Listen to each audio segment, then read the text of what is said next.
بلوچستان کا قصہ 1948 سے آج تک کا مسئلہ ہے۔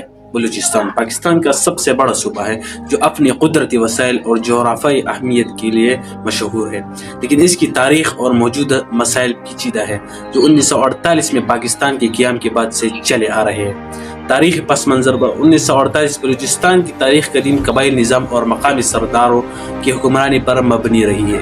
مختلف قبائل جیسے کہ براہوی، بلوچ اور پشتون اس علاقے میں آباد تھے اور ان کے اپنے قوانین اور روایات تھے۔ تاریخی طور پر بلوچستان کی ہمسایہ علاقوں جیسے کہ افغانستان اور ایران کے ساتھ بھی اس کے تعلقات پیچیدہ رہے۔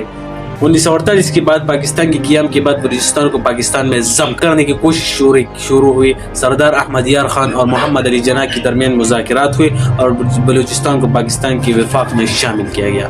اس ضم کی مخالفت کچھ قبائلی سرداروں نے کی جنہیں خود مختاری کی تحفظ کی فکر تھی۔ اب اہم مسائل اور واقعات۔ ابتدائی مزاحمت 1948 میں بلوچ قبائل نے پاکستان کی ضم کے خلاف مزاحمت شروع کی۔ یہ شورش مقامی سرداروں کی قیادت میں ہوئی اور پاکستان کی فوج نے ان شورشوں کو کچلنے کی کوشش کی۔ اس دور میں مقامی لوگوں کی خود مختاری کی مطالبات اور وفاقی حکومت کی پالیسیوں میں اختلافات نمایاں ہوئے۔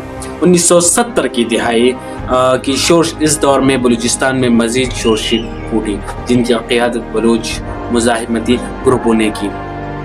1973-1977 کی شورش نے بلوچستان میں شدید عدم استحکام پیدا کیا۔ ان شورشوں میں بلوچستان لبریشن آرمی BLA اور دیگر گروپ میں شامل تھے جنہوں نے حکومت کے خلاف مسلح جدوجہد کی۔ ان جھڑپوں نے مقامی لوگوں کی زندگیوں کو متاثر کیا اور علاقے میں فوجی کارروائی میں اضافہ ہوا۔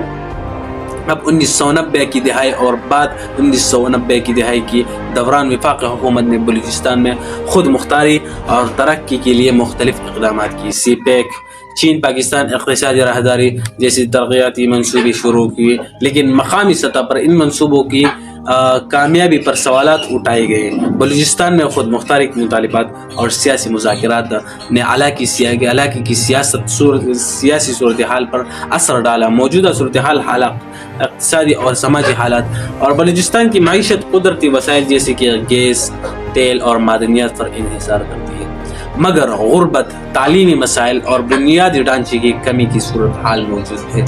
مقامی عوام ان مسائل کے حل کی امید کرتے ہیں۔ سیاسی منظرنامہ بلوچستان میں آج بھی سیاسی سرگرمیاں جاری ہے۔ مختلف بلوچ سیاسی جماعتیں اور مزاحمتی گروپ وفاقی حکومت کے ساتھ مذاکرات میں مصروف ہیں۔ امن معاہدہ، ترقیاتی منصوبے اور خود مختاری کی بات چیت اس وقت کے اہم موضوعات ہیں۔ بلوچستان کی مستقبل کے امکانات پر نظر ڈالیں۔ امن و امان کی بحالی، اقتصادی ترقی اور سیاسی استحکام کی راہ پر چلنے کے لیے ممکنہ حل شامل کریں۔ مقامی خود مختاری کے اقدامات، اقتصادی سرمایہ کاری اور سماجی ترقی کی منصوبے بلوچستان کی ترقی کے لیے ضروری ہیں۔ بلوچستان کی عوام کی بھلا و بہبود اور صوبے کی ترقی کے لیے ٹھوس اور دیرپا اقدامات کی ضرورت ہے تاکہ وہاں پر امن بھی آ جائے اور سب کچھ ٹھیک ہو جائے۔ Thank you so much.